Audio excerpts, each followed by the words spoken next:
Hello everyone, I'm Mandy Lockley and welcome to On Purpose Astrology. And this video is about the total solar eclipse in the sign of Aries on April the 8th, 2024. I'm recording this on April the 2nd, the day actually that Mercury goes retrograde. So let's hope this recording works. And I will talk a little bit more about Mercury retrograde and how it's relevant to this eclipse as we go along. So, total solar eclipse in the sign of Aries, the first sign of the zodiac. First of all, to let you know, it's at 19 degrees of Aries, 19 degrees and 24 minutes of Aries. So if you have anything between sort of 17 and 21 degrees of Aries in your chart, whether that's a planet, the sun, the moon, or one of the angles, the ascendant, the MC, the IC, the descendant, then you will have a strong resonance with this eclipse because it hits your chart directly. Also, the opposite sign, Libra, the same degrees. Potentially also the squares as well. So the other cardinal sign, so that would be Capricorn and it would be Cancer.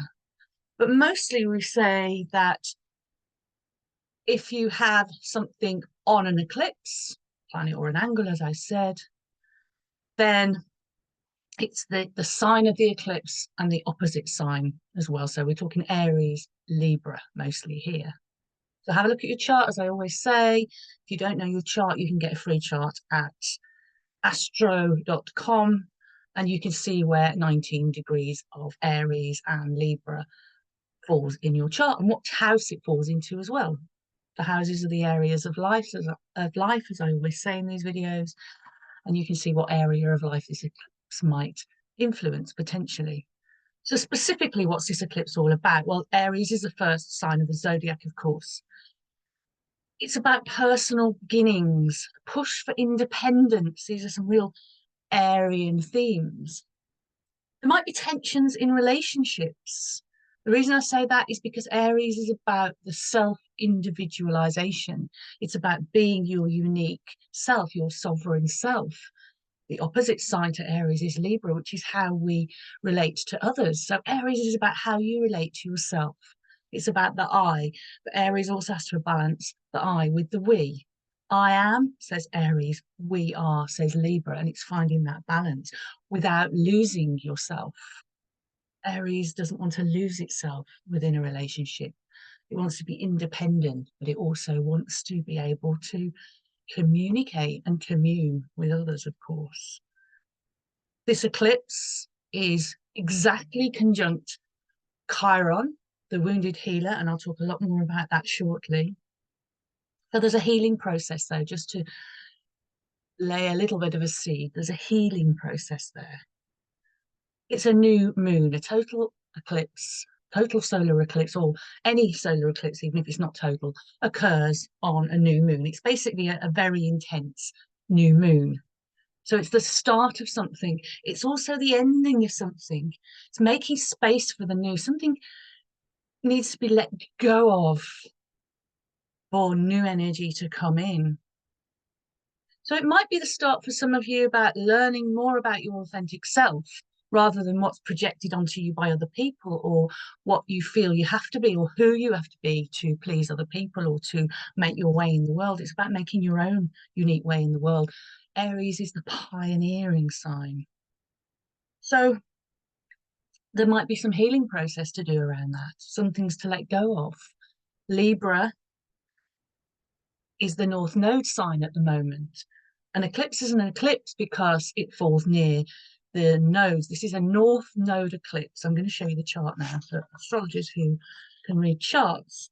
You can see the North Node is conjunct the Moon and Sun conjunction there, which means it's a North Node eclipse. So it's more about the new beginnings, what's coming in.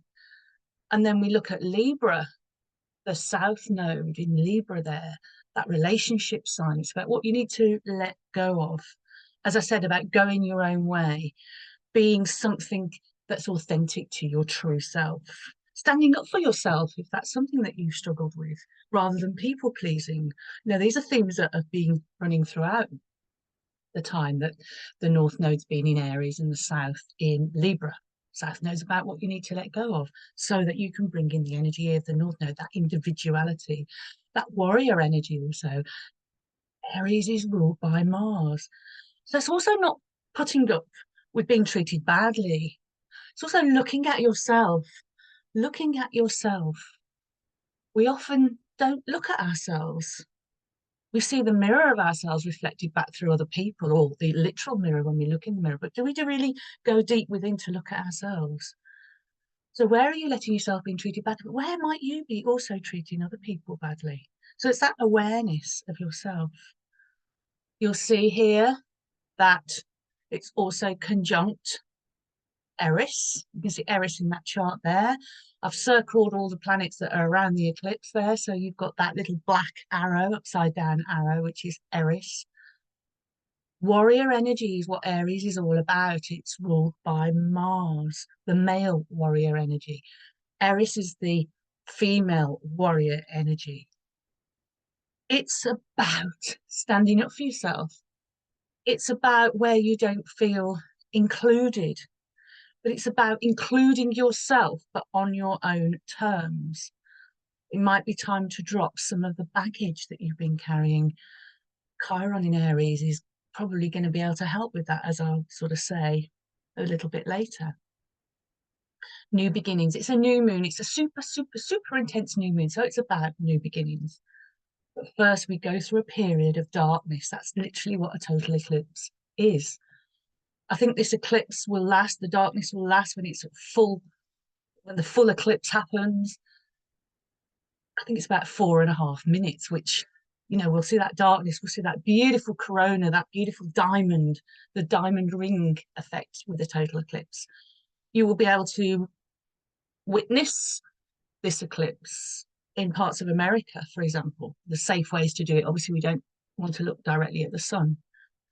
You can actually, if you want to follow the path of the eclipse as it goes across the world and as it becomes into totality across parts of America, for example, NASA website is fantastic for that. It can give you live pictures of where the eclipse is, and you can see a little bit more. Obviously, it's astronomical.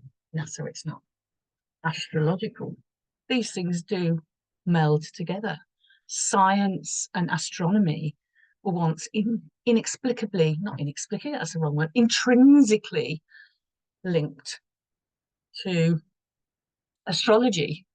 Scientists might now say it's inexplicably linked. Bit of a Freudian slip there, but intrinsically there's a link between astronomy and astrology, but I digress. What's the rest of the context here for this eclipse? Well, it happens on the 8th of April, but on the 21st of April, the 20th or the 21st, depending where you are in the world, I have a video all about a 30-minute video with major themes for Jupiter conjunct Uranus. So a new beginning for this new 13-year cycle, the Jupiter-Uranus.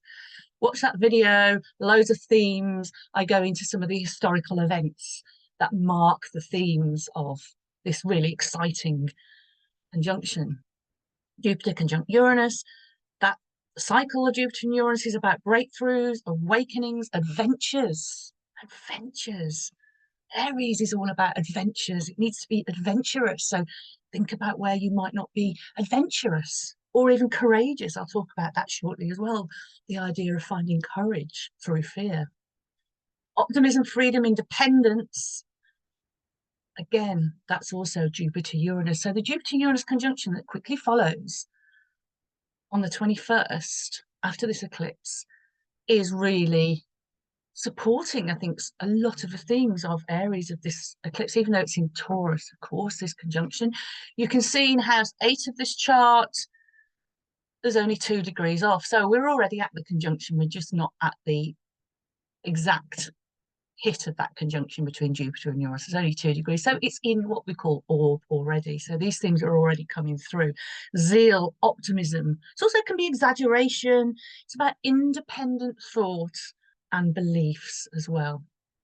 And what does Aries want? Aries wants to be independent, independent thought. We've got Mercury there as part of this eclipse. Independent thought, Mercury in Aries. So this is some really exciting themes. What else is happening in this eclipse? Well, you can see in house 5, we have Mars conjunct Saturn. What might that mean? Well, action might be inhibited by obstacles that need to be overcome. Action. This is another thing for Aries. Aries is a doer. Aries wants to just act. Mars wants to act, but Mars is being inhibited by Saturn, which also ties in thematically to the idea of an eclipse, because you get that darkness you can't see. And a new moon is dark anyway, isn't it? Generally, even when it's not an eclipse, it's not eclipsed by the sun, but it's the dark of the moon. So we can't really see where we are going at that point, but it becomes clear later on. So you might need to be a little bit patient with this. Saturn requires patience, it requires discipline, because things are blocked, things can't be seen, there are obstacles in the way, doubts, self-doubt. Should I act? Should I not act? Very much the path of Aries is like sometimes like, oh, taking this, you know, very strong step forward, and then it might be 2 steps back, which is incredibly frustrating. So Mars, Saturn here in this chart also reflects that potential frustration. So the way through is discipline, stamina, hard work, always with Saturn, which isn't easy for all that Aries energy. So something to bear in mind, that patience to act, and also that patience with yourself, that if you do take action and it's like, oh, I've got to take a couple of steps back now, or I'm being held up, or things don't happen quickly enough, knowing that this is a process, knowing that this is perhaps how it is and how it should be for now. So it's also about tests. Saturn is also about tests. It's a test of your resolve to move forward. Moving forward, everything has been going forward in the sky. No, there hasn't really been any major planets going retrograde, but we start this eclipse with Mercury going retrograde. How about taking time to rest? I always recommend a little bit of rest during a new moon, particularly so at a eclipsed new moon, because you might be exhausted, you might have been overdoing it. Jupiter Uranus, going back to that Jupiter Uranus conjunction here, you know, Jupiter expands everything it touches. You can overdo it, you can stretch yourself too far. So it might be a time to get some rest here. We also have a pretty wide out of sign conjunction between Venus and Neptune. You can see in this chart in the 6th house. Venus is moving away from Neptune. And as this new moon, this eclipse new moon, moves out, we might be able to see things a little bit more clearly. We might be invited to take off our rose-tinted glasses so we can see the truth of something. Aries wants to see the truth. It wants to go direct to the heart of the matter. Direct, being direct. And having a direction and a mission is also a very Arian thing. So self-worth, think about your self-worth. You might have had some struggles with your self-worth, potentially. And it's time to sort of see things clearly and be a lot kinder to yourself. Whatever the astrological patterns in the sky, I always say to people, please be kind to yourself. So let's have a look at truth. I talked about truth, seeing the truth as well. The truth is very much a thing for Jupiter, Uranus also. So that's a big theme too.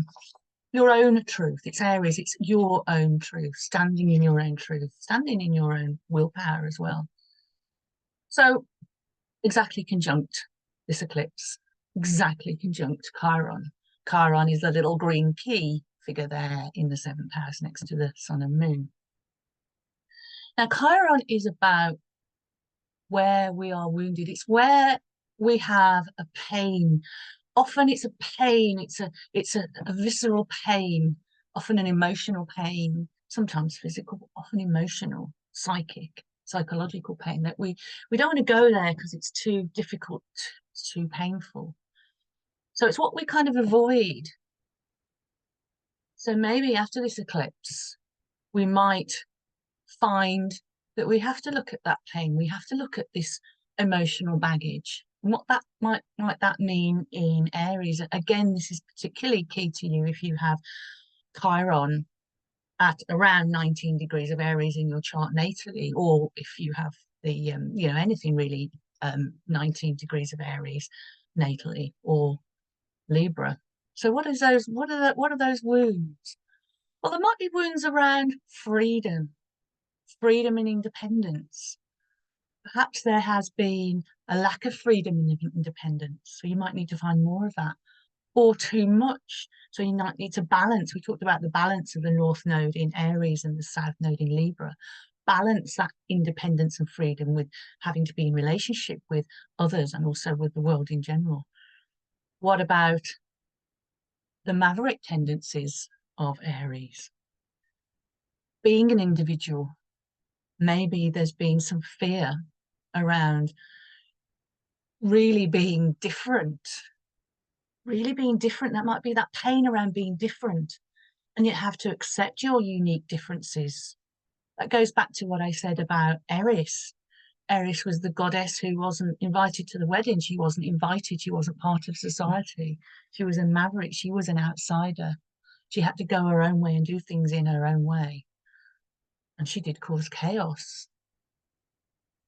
So there might be some chaos to sit with, knowing that sometimes chaos is a natural journey. It's a natural thing that happens, and then things will fall back into order eventually. If we can sit with some of these feelings of fear that things are going to fall apart, then we can better able to just be on the journey rather than resisting the journey.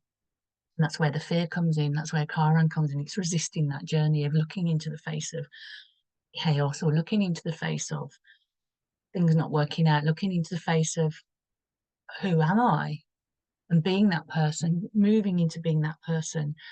There are bigger cosmic energies at play here that are really trying to guide us towards being ourselves, to being our unique self, but to doing it obviously with integrity. So we've got fear here. Aries is the courageous sign. We think of Aries as being reckless and just going in without fear. But we all have fear. What is the antidote for fear? It's courage. We can't have courage without fear. We find courage. We're frightened of doing something. We're frightened of making a move or making a change, but we find the courage to do it. The other thing that is a wound for Aries is the idea of separation. Talked about Aries again. We go back to Aries. Separate. She was separate from society she lived in. She was this warrior woman, the sister of Mars. Mars celebrated as the war hero. She was celebrated as someone that just fought war in a bad way, possibly because she was female. So there's some female energy there for some of us to deal with. Stepping into our world, being the assertive person, whether we're male or female, but using that feminine energy in an assertive and positive way. Separation, as I said. Aries is the first sign of the zodiac. It's, I guess, if you look at the zodiac in a natural way, Aries is about our birth. Aries is a natural ruler of the ascendant, which is the start of our chart, which is from the time and place that we were born, and the date obviously as well. So that separation from the mother, from the womb, from wherever we were before we were born, whatever state of consciousness, or did we come out of nothing, depending on our beliefs. We all have our own beliefs about these things. I believe that souls incarnate from a place of cosmic consciousness, collective consciousness.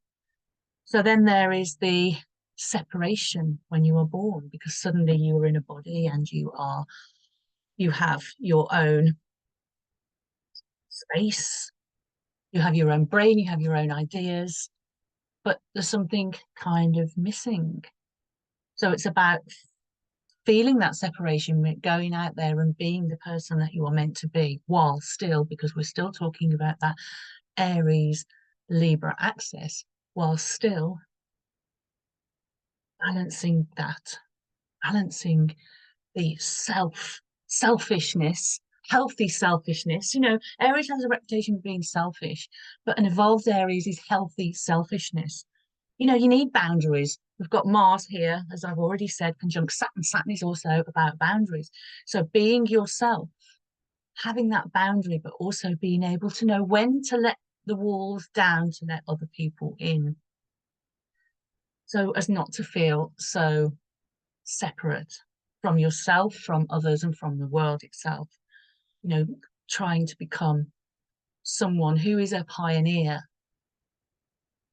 If you resonate very strongly with this, if you're very Aryan in this eclipse is touching you.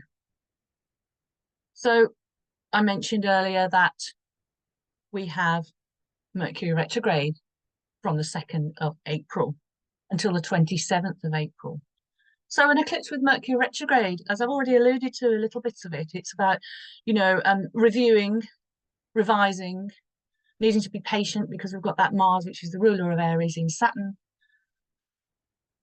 Spanners in the works, you know, we talk about communication, things going wrong, or technology going wrong, and this kind of thing, and things not in the mail, you know, very mundane things, you know, mail getting done, mail and any kind of communication that you need sort of being delayed, for example. Those are some ideas. On a deeper level, it's about a reset, new beginnings. I call this video New Beginnings because there's a new beginning, because it's an eclipse, it's a new moon, it's an intense solar eclipse. And also we have the new beginnings of the Jupiter-Uranus conjunction there. So it's about waiting for those new beginnings. One step forward, as I think I've already said, one step forward, two steps back, which is quite an Aryan thing, but it's also a Mercury retrograde thing. So it's about holding that courage, even when things go wrong, and knowing that that too will pass, that the time to move forward with courage, with inspiration, in a pioneering way will happen. It'll come. Now, Mercury, as I said, it goes backwards until the 27th of April, then it turns around. It actually hits the eclipse degree 19 of Aries on the 16th of April. Obviously, the sun and moon will have moved on by then, but when an eclipse degree is triggered, so all, again, things happen. So again, if you've got something between sort of 17 and 21 of Aries, you might find, you know, things kind of need to be just, again, patience, revise, review, reset. It's a thing with Aries, they want to get things done quickly. But I think Mercury in Aries is basically telling us to slow down and just double check all the details. It's not a detail sign, is it, Aries? But we're being asked to sort of consider that, I think. So hopefully these are some really helpful themes. It is about a new beginning. It is about when things need to end, what needs to end so you can have a new beginning. It might be in a small way.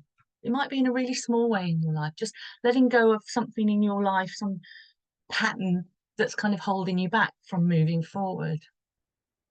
A little interesting thing actually is that this eclipse falls on the Chiron of the United States. United States has Chiron at 20 degrees in Aries, which is really interesting. So there'll be a big kind of national healing process that will be going on unconsciously behind the scenes. It's in the 4th house for the American chart, looking at the Sagittarius rising chart. It's in the 4th house. So the themes are healing around the motherland, homeland, ancestry, home security, all of those kind of things, and the people themselves. Interestingly, 8th of April on for this total eclipse, the 12th of April sees a major film being released. It's an Alex Garland movie. It's called Civil War. It's about a dystopian USA future whereby there is a second civil war. So that's a really interesting kind of time to release that film, right? Just under the influence of an Aries total eclipse in the 4th house. You know, homeland. Who does the homeland belong to in the USA? There's a trailer for this film, and there's a guy with a gun, and he turns around, because we're talking Mars here as well, Mars aggression, You know, Mars is all about guns and weapons as well. You've got a trailer where there's a guy with a gun. I think it's the actor Jesse Plemons, and he's asking some journalists. He's going, you know, the journalists going, "Hey, we're Americans. Hey," and he goes, "What kind of American are you?" Interesting. So I'm looking forward to seeing that film. As I say, there's going to be some collective healing for the American homeland in general. So eclipses, most generally, they reveal the hidden. They are actually, I have to say, inconsistent in how they manifest. You know, unpredictable. You don't know, they might manifest in something huge in the world or in our lives, or they might kind of pass by and nothing much happens. Or perhaps it's happening just internally. So they're unpredictable. Again, that's in keeping with the Jupiter-Uranus conjunction, especially. There's a lot of thematic ties here, isn't there? There's a Jupiter-Uranus conjunction. That cycle, Jupiter and Uranus, is about unpredictable. You know, we're not quite sure what's going to happen. Uranus is always unpredictable. Now, to put this eclipse very briefly before I wind up, to put this eclipse into wider context, the astrologer Bernadette Brady, in a book called Predictive Astrology, and if you're a serious astrologer, it's a fantastic book about prediction in astrology. She talks about what she calls a Saros cycle, which is Saros, Saros cycle, a cycle of solar eclipses. So each Saros cycle is about 1200 years. Each Saros cycle has about 70 to 72 solar eclipses in its cycle. So I looked up in her book, Predictive Astrology, for what are some of the themes, the long running themes for this particular Saros cycle, so therefore related to this particular eclipse on the 8th of April. Well, it belongs to a family of eclipses that began in 1501, and its major themes are inventiveness. Again, this ties again with Jupiter Uranus, doesn't it? It all ties up, doesn't it? Very, very nicely. Inventiveness. That's very much a major theme of Jupiter Uranus. Intuitive leaps, ideas, visions. I'm quoting almost directly from the book, paraphrasing, but almost quoting directly from Bernadette Brady's book here. Intuitive leaps, ideas, and visions. Aries is about the eyes, you know, physically, it's about the eyes, it's about seeing, it's about vision. You need a vision, you need a mission with Aries. Intuitive leaps, again, that's a Jupiter Uranus theme. New inspiration. A new moon solar eclipse can be a time for reflection so that you can eventually come to a new inspiration, going your own way and wanting freedom. These are all themes that are so strong in this eclipse chart here. So just to let you know, prior eclipses in this Saros cycle in the sort of the 20th, 21st century, 1952, 1970, 1988, and 2006, in case you want to kind of look up those eclipses if you are a researcher or an astrologer. But we can see those themes coming through strongly here. So I hope this is very interesting and very helpful. Look at the Jupiter. I've talked a lot about Jupiter Uranus, but to get a little bit more about, you know, some of the historical events, it's absolutely fascinating. It's really exciting for me anyway. So I hope you find it exciting too if you watch that video. I know I've had quite a lot of comments that people have been enjoying it, so that's great. But good luck with the eclipse season. Good luck with this eclipse. We had the lunar eclipse few weeks ago. You can always go back and watch that video about the lunar eclipse as well, because they do come in cycles. We have they do come in pairs, eclipses. So we've been in eclipse season really for a few weeks now, and for possibly for a few weeks more. So it's been an intense time. I'm sure many of you will agree how intense it's been. It's an intense month, April, but also it's an interesting and exciting one. Before I go, I've mentioned this before in depth, so I'm not going to say too much about it, but if you are interested in my work, I am doing a webinar for the Academy of Astrology UK called Life Purpose in the Birth Chart. It's an online webinar via Zoom, Saturday, 27th of April. It's about life purpose in the birth chart. It's my process for assessing life purpose in the birth chart. It's going to be good for you if you understand a little about what, you know, a little bit of, if you have some basic knowledge of astrology, like you can read a chart, you know what the symbolism is, and you know what the themes and meanings of the planets are. So you need a little, probably need a little bit of astrology knowledge to enjoy this. It's also very relevant if you're a professional astrologer, because I'm going to demonstrate a process that I developed for finding and also for helping clients to and individuals like yourselves to find, but also to manifest your life purpose through looking at your astrological chart. So I'll put the link to the Academy of Astrology's website. It's only £20. It's an absolute bargain. 90 minutes, 4 p.m, 27th of April, UK time.